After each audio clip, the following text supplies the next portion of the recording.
அமைதியை தருவேன் என்றவரே, ஆறுதல் தாரும் ஆண்டவரே.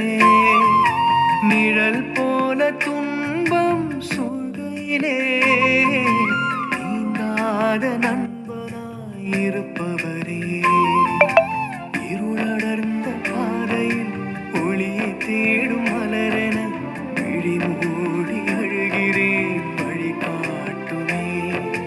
கவலைகளும் நோய்களும் கண்ணீரும் வலிகளும் இதம் தோன்றும் நிலவு போல தொடர்கின்றதே.